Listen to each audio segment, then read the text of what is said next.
PUBG Mobile chiqqaniga deyarli 8 yil bo'ldi va uni eshitmagan odam topilmasa kerak. Hozirgi PUBG ni 2018-yildagi PUBG Mobile bilan solishtirsak, bu davrdagi o'yin butunlay boshqacha bo'ladi. Men sizlarga dastlab o'yinning qanday bo'lgani va uning rivojlanish yo'lini va nima sababdan u hozirgi holatga kelganini ko'rsataman. Ekran qarshisiga yaxshilab joylashib oling. Qisqa introdan keyin videomizni boshlaymiz.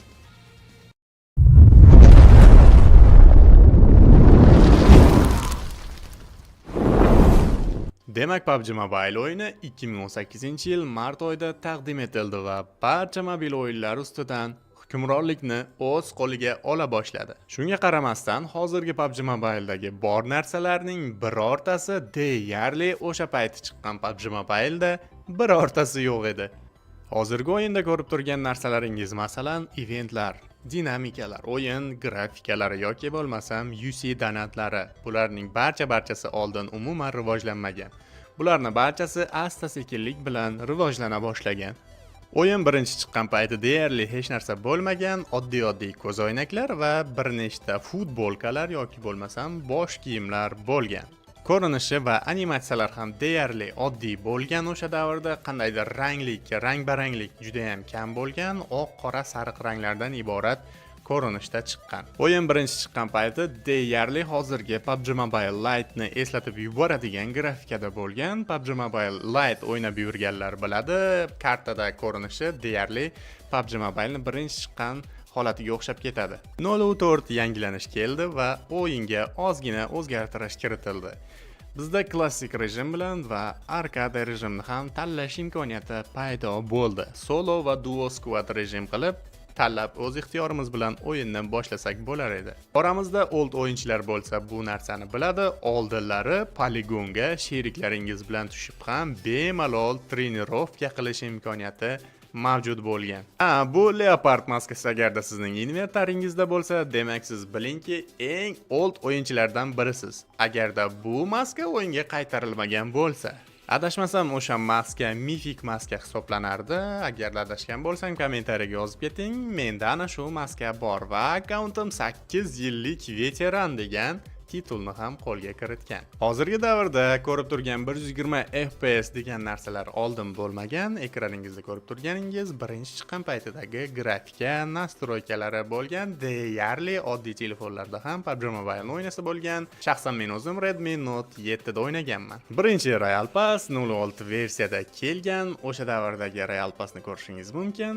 Elite va Elite Plus. Elite'ni 600 ga, Elite Plus'ni esa 1800 ga sotib olish imkoniyati bo'lgan.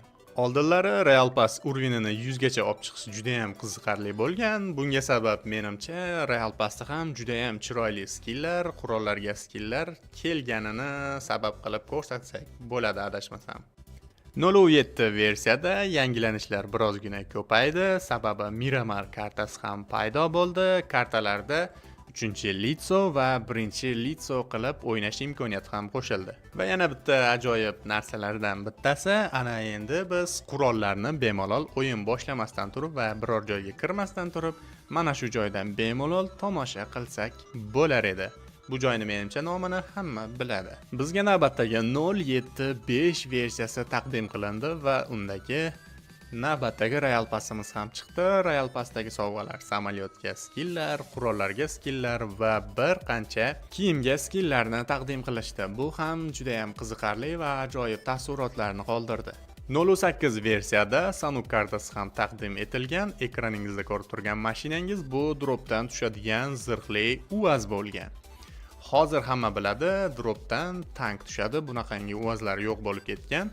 Adashmasam yaqindagi qaysidir chiqqan versiyada mana shu mashina qaytadan taqdim etilgan.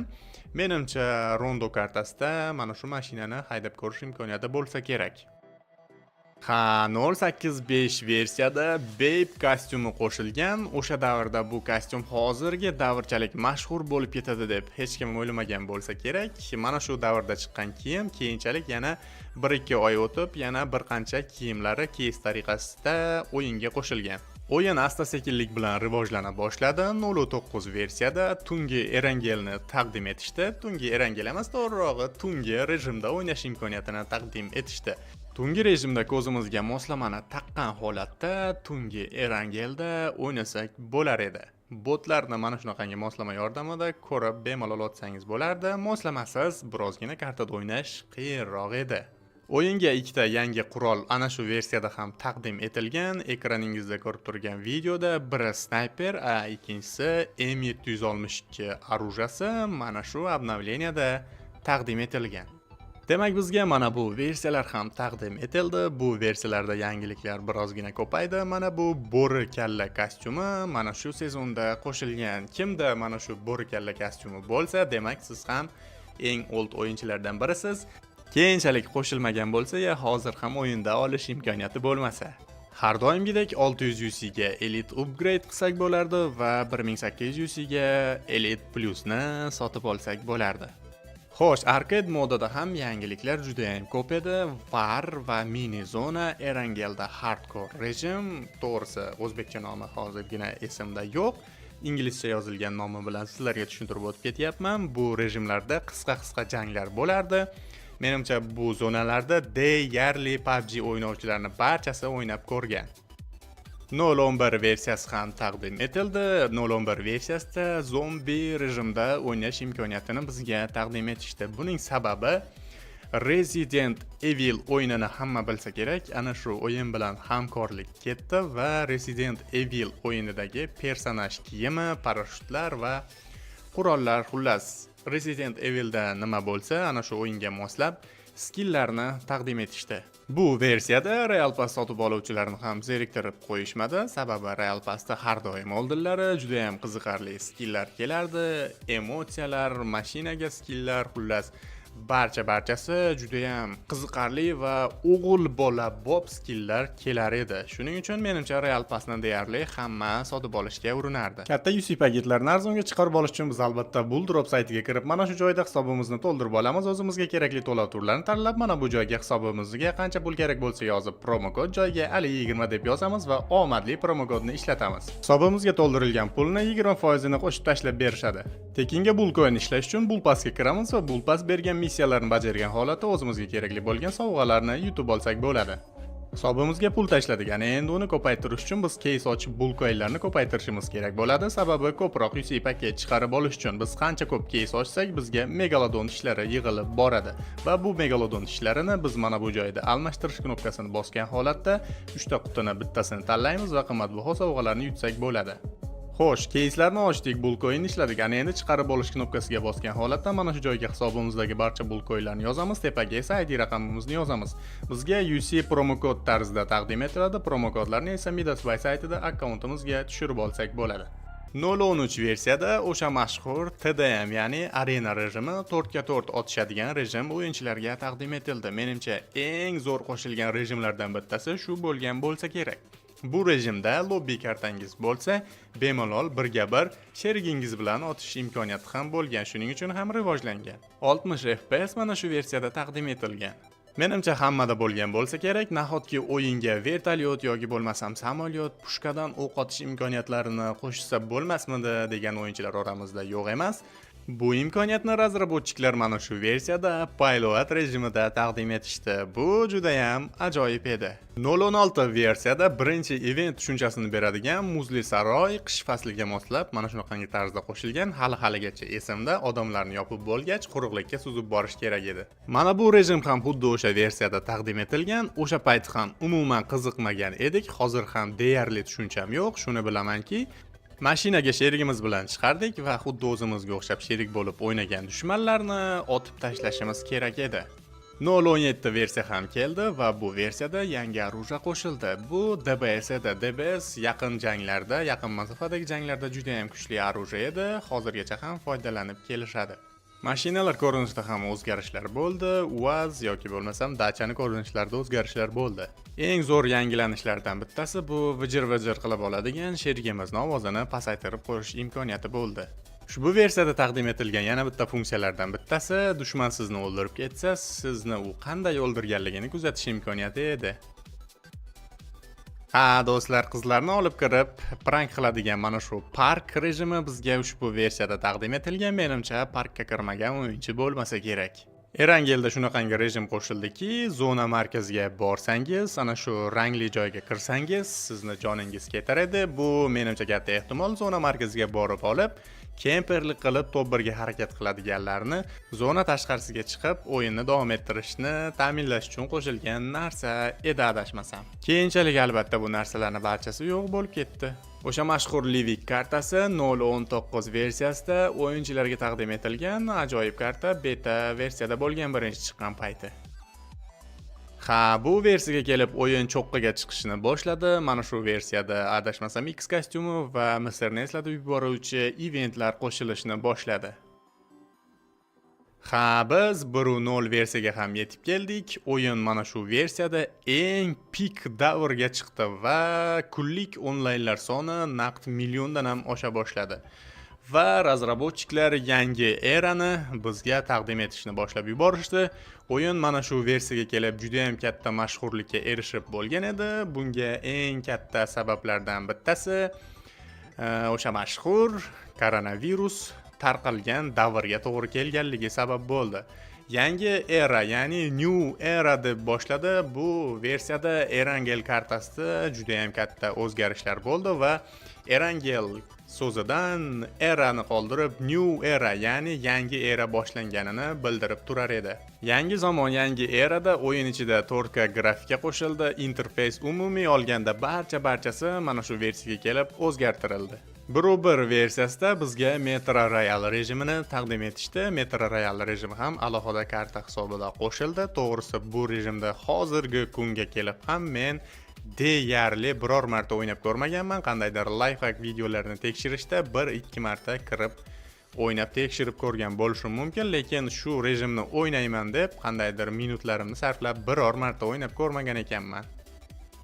1.2 versiyaga kelib mana shunaqangi rejim paydo bo'ldi. Bu rejimlarda biz 3 ta qobiliyatdan foydalangan holatda janglarni olib borsak bo'lar edi. Bittasi mana shunaqangi dumalab boradigan moslama. Buni biz dumalatib yuborgan holatda dushmanlarga o'zimiz orqa tomonida turib zarba bersak bo'lar edi. 1.3 versiyada bizga yangi karta taqdim etildi. Xuddi kinolarda bo'ladigan arab davlatlariga o'xshash karta edi. Bu ham kartaning nomi esa Karakin edi. Mana shu karta qo'shilganida sheriklarim bilan, ya'ni do'stlarim bilan mana shu kartada maza qilib o'ynardik. Bu versiyada ham bir qancha qobiliyatlar taqdim etildi. O'yin boshlanishda mana shu qobiliyatlardan qaysidir bittasini tanlab olgan holatda o'yin davomida ishlatib yursak bo'lar edi. Ushbu versiya ham menimcha juda ham qiziqarli davom etdi. Barcha o'yinchilarga yoqdi desak ham bo'ladi. O'yinga o'sha mashhur osmonda uchib yuradigan, juda ham joni tez ketib qoladigan uchuvchi moslama Erangel va Miramarga qo'shildi. O'yin qizigandan qizib bordi. 1.4 versiyada PUBG Mobile tarixidagi eng dahshatli va eng zo'r obnovleniyalardan bittasi bo'ldi. Bu obnovleniyada Erangel kartasiga Kattakon Godzilla qo'shildi. Kattakon Godzilla karta bo'ylab mana shunaqangi tarzda baqirib, harakatlanib yurar edi. Bu juda ham ajoyib edi. Livik kartasiga esa Mega Godzilla qo'shildi, lekin umuman harakatlanmas edi. Bu versiya bekorga eng zo'ri emas edi. Sanuk kartasidagi o'yinchilar ham zerikmagan holatda bu kartaga King Kongni qo'shib qo'yishdi. King Kongdan va Godzilladan qandaydir kristallar tushardi. Biz esa u kristallardan foydalanib maza qilib o'yinni davom ettirar edik.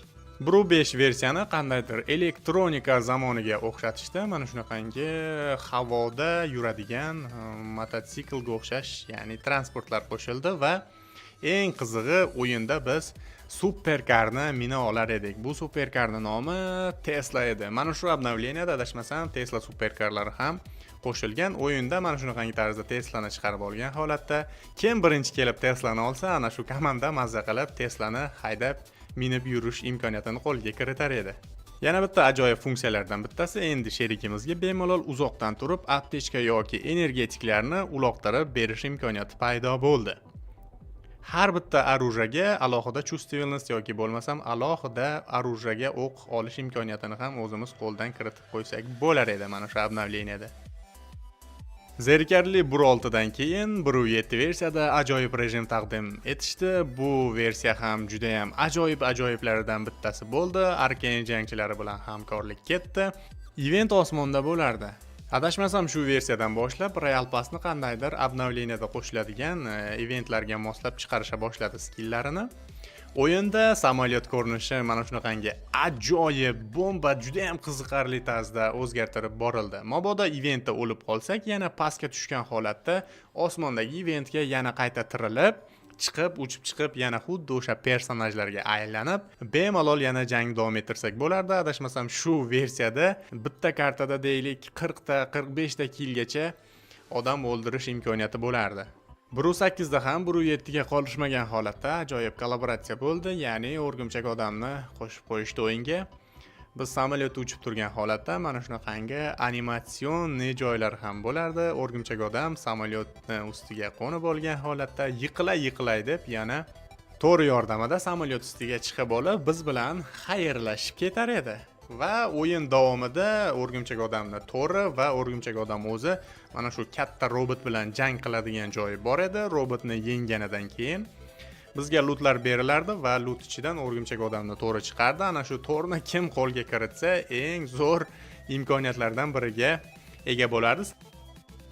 1.9 versiyada eski faraon rejimida qo'shilgan mana shu eventni yana qaytarib qo'sha boshlashdi, faqatgina birozgina o'zgartirilgan holatda. Mana shunaqangi dumaloq boshli personaj bo'lib qolardik eventga tushib va boshi shishib ketar edi adashmasam. Ko'priklar yoniga mana shunaqangi zinalarni qo'shib qo'yishdi. Bu ko'prikdan o'tishni birozgina osonlashtirdi va o'lgan sherigimizni chaqiradigan reselkalar ham mana shu versiyada qo'shilgan. Xo'sh, 2.0 versiyaga ham yetib keldik. Bu versiyada qandaydir kartada katta kristal juda ham kattakon robot bilan jang qilardi va kristalni robot yengib chiqar edi. Orada bir chiqib qoladigan mana shu parashyutli qopcha Erangel kartasiga mana shu versiyada qo'shilgan. Biz uni ishlatgan holatda osmonga uchib ketsak bo'lar edi. 2.1 versiyada esa naqd faraonning o'zini kartaga qo'shib qo'yishdi. Ancient Secret degan qandaydir rejim edi. Mana shu joyga kelib faraonni o'ldirsak, bizga juda ham ko'p loot taqdim etilar edi. 2.2 versiyani Halloween bayramiga moslab chiqarishdi. Mana shu versiyadagi eng zo'r narsalardan bittasi mana shu sharcha yordamida uchish edi. Event markazida kattakon parashyutli moslama bor edi. Uni yordamida biz juda ham balandga uchish imkoniyatiga ega bo'lar edik. Xo'sh, bu obnovleniyada yana velosipedlar qo'shildi va avtobusli magazin va eng zo'rlaridan bittasi ana endi mashinalarni zapravkalarga borgan holatda bemalol benzin to'ldirib olsak bo'lar edi. Yana bitta eng zo'r narsalardan bittasi sumkamizga sig'may qolgan narsalarni bemalol mashinamizning bagaj qismiga solib harakatlanib ketsak bo'lardi. Bu ham bitta ajoyib narsa edi. Versiyada esa mana shunaqangi sirli xonalarni kalitlar yordamida ochib, ichidan ajoyib lootlarni olish imkoniyati bor edi va mana shunaqangi nomini eslay olmadim, qanaqadir attraksionga o'xshash narsalar ham qo'shildi. Bu versiyadagi rejimni qandaydir futbol festivaliga o'xshatishdi. Mana shunaqangi tarzda ko'p to'klariga aylanib olgan holatda harakatlansak bo'lar edi. Ajoyib. Navbatdagi versiyamizda esa Xitoy PUBG'sidan ko'chirishni boshlab yuborishdi. Mana shu rejimda ham o'rgimchak odam to'riga o'xshash moslama qo'shildi va mana bunaqangi transport ham qo'shildi. Q5 versiya birozgina zerikarli bo'ldi, sababi uncha chiroyli event bo'lmadi. Qandaydir menimcha hech kimga yoqmadi mana shu obnovleniya va o'yinda shunaqangi tarzda pushkalar paydo bo'ldi. Pushkalar yordamida uzoq masofaga uchib borsak bo'lardi. Eng katta o'zgarishlardan bittasi hammaga yoqib tushgan WoW rejimlari edi. Buni ham xitoyliklardan ko'chirishni boshlab yuborishdi. Menimcha shu joydan boshlab o'zi nimanidir seza boshlagan bo'lsa kerak hamma.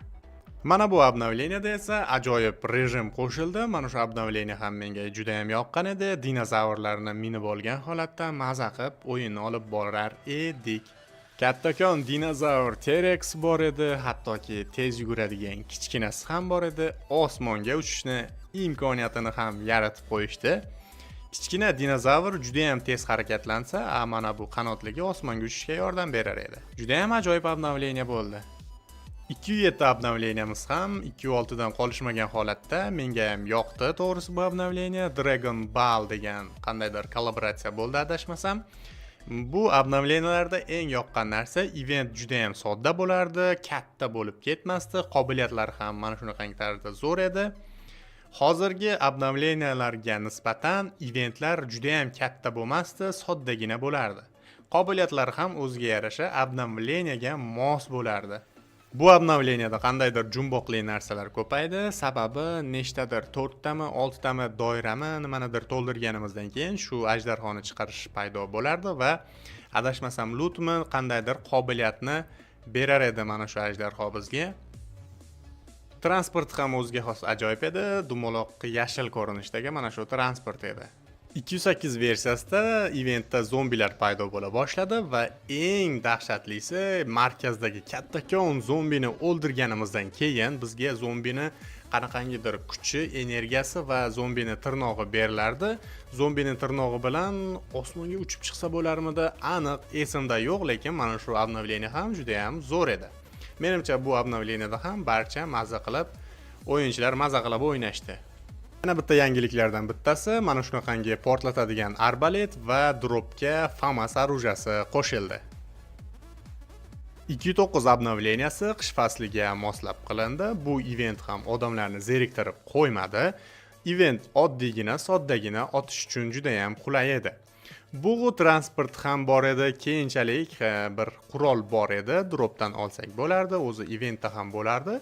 Qurol yordamida qorli, muzli narsa paydo qilsak bo'lardi. 3.0 versiyaga ham yetib keldik. Mana shu versiyada katana qilichi qo'shildi. Bu qilich yordamida siz bemalol dushmandan himoyalansangiz bo'lardi. Dushman sizga otsa, katanani o'zi o'qlarni qaytarib yuborardi. Event ham yaxshi edi. Hozirgi 4.2 versiyada qo'shilgan Olovuddin rejimi mana shu 3.1 versiyada qo'shilgan. Miramar kartasida mana shunaqangi qum bo'roni bo'lardi. Eventga esa osmondan sakrab, qora, oq, ya'ni tun yoki kun rejimiga o'zimiz tanlab sakrasak bo'lardi va mana bunaqangi teleport hosil qiladigan narsalar ham bor edi. Uchar gilamlar juda ham ajoyib edi. Hozir nimani qo'shishni bilmasdan yana qaytarishyapti. 3.2 versiyada mana shunaqangi tarzda o'zini nok bo'lgandan keyin ko'tarishga yordam beradigan moslamani qo'shishdi. Siz nok bo'lsangiz, mana shuni ishlatgan holatda nok holatidan tursangiz bo'lardi. Event ham kosmik kemaga o'xshab yaratildi va bu kosmik kema markazida barchani o'ldirganimizdan keyin mana shu robotni o'zimiz bilan olib ketsak bo'lardi. Hozirgi siz bilgan kolleksiya bo'limi ham mana shu obnovleniyada qo'shildi. Bu kolleksiya kim qancha pul sarflaganini bildirib turardi. Hozir ham raqobat juda katta. Meni kolleksiyam urug'in unaqa, meniki bunaqa degan narsa mana shu versiyadan boshlanib ketdi. 3.3 versiyani suv osti janglariga qiyoslasak ham bo'ladi. Eventni naqd suv ostiga joylab qo'yishdi. Osmondan uchib kelamiz va suv ichiga, event ostiga tushib ketsak bo'lardi. Birozgina chalkashlik bor edi, nima keragi bor edi suv ostiga tushish uchun. Suvda mana shunaqangi janglar ham bo'lardi. E'tibor berishingiz mumkin. Eventga suvga kirib ketishimiz kerak bo'lardi eventga tushishimiz uchun. Birozgina o'yinni juda ham cho'zib yuborardi va mana shunaqangi 8 oyoqli qandaydir animatsiyalar ham bor edi. Transportlar ham yo'q emasdi. Skat yordamida bemalol uchib yursak bo'lardi. Navbatdagi obnovleniyamiz qandaydir ужас, ya'ni qo'rqinchli Drakula bir balolar qo'shildi. Samolyot uchishdan ham ko'rishingiz mumkin. Event ko'rinishi ham lekin juda ham chiroyli edi. Mana shu obnovleniya kelganida chiqargan videolarimda ham aytganman. Eventni juda ham chiroyli yaratishibdi deb. Event markazidami qaysidir joyda Drakulani oldiga kiradigan portal ochiladi va Drakulani oldiga kirib, agarda uni o'ldirsak, zo'r narsalar berardi. Adashmasam, ot ham mana shu obnovleniyadan qo'shildi. Bu to'g'risida aniq ma'lumotim yo'qligi uchun taxmin qila oldim, xolos. Va bo'ri ham mana shu obnovleniyada qo'shildi. Qandaydir eliksir ishlatib, bo'riga aylansak bo'lardi. Ko'rshapalak qanotlari va osmonga uchib dushmanlarga qandaydir zahar uloqtirsak bo'lardi. Ultimate Royal degan narsa zavayvatelchilarni Ultimate Royalga chorlashni boshlab yuborishdi. Bu Ultimate Royal qandaydir turnirga o'xshab ketgani uchun tez ommalashib ketdi. Ultimate Royalda top 1daman, Ultimate Royalda bizniki degan narsalar ham mana shu sezondan boshlab ketdi. Boshlanib ketdi to'g'rirog'i. 3.5 versiya ham juda ham chiroyli grafikali bo'lib taqdim qilindi. Mana shunaqangi jumboqli tarzda ajdarhoni oldiga kirish uchun qandaydir joylarga kirib, keyin ajdarhoni oldiga yetib borsak bo'lardi. Mana shu joydagi animatsiyalar, dekoratsiyalar va ajdarhoning ko'rinishi juda ham chiroyli tarzda ishlab qo'yildi. Mana shu obnovleniyada yana PUBG qaytdi o'z holatiga degan bir nimadir paydo bo'ldi.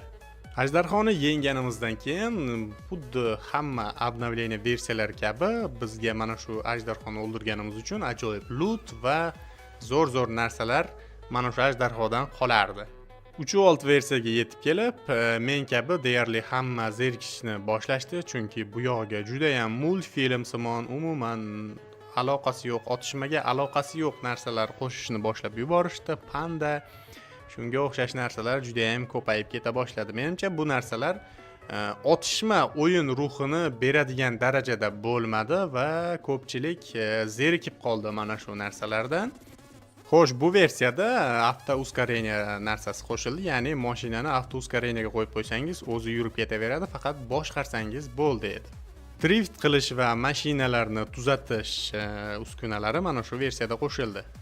3.7 обновленияda kelgan event va rejim funksiyalari yana Olovuddinni eslatib yubordi. Olovuddin rejimini mana shunaqangi hassalarni ishlatgan holatda zo'r funksiyalarni qo'shishdi, lekin qandaydir event bundan oldin qo'shilgan Olovuddin rejimini eslatib yuborardi.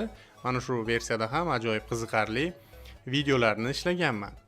Transportlardan bittasi bu tuya qo'shildi. Tuya bilan ajoyib tezlikda biz u yoqdan bu yoqqa yursak bo'lardi. Qandaydir teleportatsiya arujalari ham bor edi. Har doimgidek bu obnovleniyada ham Xitoy PUBG'sidan mana shu Rondo kartasini adashmasam, Rondo kartasi Xitoy PUBG'sida bor edi. Bizga ham qo'shib qo'yishdi. 3.8 versiyada esa qandaydir vokzalga o'xshash event qo'shildi va bizga mana shunaqangi qilich yordamida uzoq masofaga uchib borish imkoniyatini taqdim qilishdi. O'rgimchak odam to'riga o'xshagan va mana bu shar Erangel kartasida bo'lardi. Bu nimaga qo'shilganligini men o'sha paytda ham tushunmagandim. Mashinamiz ballonlarini kimdir teshib ketsa, ana endi bemalol magazindan shina sotib olgan holatda mana shunaqangi umuman teskari holatda mashinamizni ta'mirlab olsak bo'lardi.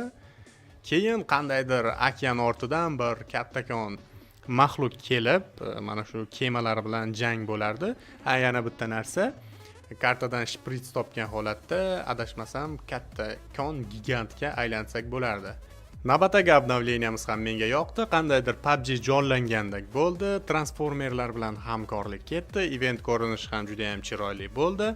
Portal ochilganida mayoq yordamida transformerlar personajlar, ya'ni Optimus Prime va Megatronni mayoq yordamida chaqirib olib, bemalol o'yinda kartada ishlatib, o'zimiz ana shu personajga aylanib ishlatib yursak bo'lardi. 4.0 obnovleniyasida esa qandaydir eventni qasr qilib qo'yishdi va sharchalar va sharpalar paydo bo'ldi. Mana shu sharcha yordamida uchsak bo'lardi. Event ko'rinishini o'zingiz ko'rib turibsiz. Bir sharpacha oldimizda yurardi. Bu yaqinda bo'lgan narsa, menimcha hammani esida bo'lsa kerak. Qandaydir yalmog'izni shupurgisi ham bor edi. Ana shu shupurgi yordamida uzoqqa uchib borsak bo'lardi va tez uchadigan funksiyasi ham bor edi. Bu obnovleniyada ham Xitoy PUBG'sidan yana bitta narsani o'g'irlashdi. Mana shu orujani qo'shib qo'yishdi. Bu orujada ham bemalol uzoqdagi dushmanlarni portlatsak bo'lardi. Eng yoqmagan narsa mana bu kattakon tualetni Erangel kartasiga va boshqa kartalarga ham qo'shishdi adashmasam. Isqirtganlar tualetni o'ldirib biz loot olsak bo'lardi. Hamma shu davrgacha yetib kelib, PUBG tugaganini his qilib boshladi. E'tibor berishingiz mumkin. Bu yo'g'a juda ham multiklashib boryapti PUBG. 4.1 versiyada mana shu qobiliyat qo'shishdi. Loot yashigini yelkamizga qo'yib ko'tarib ketsak bo'lardi. Mana shu obnovleniyadagi event ham biroz multik bo'ldi va mana bu joyda kartada Erangel kartasida o'zgarish bo'ldi. Bu yaqin bir 2-3 oy avvalgi bo'lgan hodisalar edi. 4.2 versiyani hozir hamma o'ynayapti. Hali 4.3 versiya kelmadi. Mart oyida 4.3 versiya chiqadi. 4.2 versiya ham birozgina zerikarli. Menga 4.2 versiya ham yoqmadi. Siz o'z fikringizni kommentariyaga yozing. 4.3 versiya yangiliklarini ham beta versiyasi chiqdi va ana shu video kanalimda bor, o'tib ko'rsangiz bo'ladi. Bugungi videomiz sizlarga yoqqan bo'lsa, do'stlar, men bundan juda ham xursandman. Agarda shu joygacha siz ko'rgan bo'lsangiz, eng zo'ri siz shuncha mehnatni qadrlagan holatda kommentariyaga o'z fikringizni yozib keting. Albatta videoga like bosib qo'yish esingizdan chiqmasin. Hali chiqmagan bo'lsa ham 4.3 versiyadan yangiliklarni qo'shishga qaror qildim va to'liq videosini kanalimga o'tib ko'rsangiz bo'ladi. Keyingi videolarda ko'rishguncha hammaga rahmat.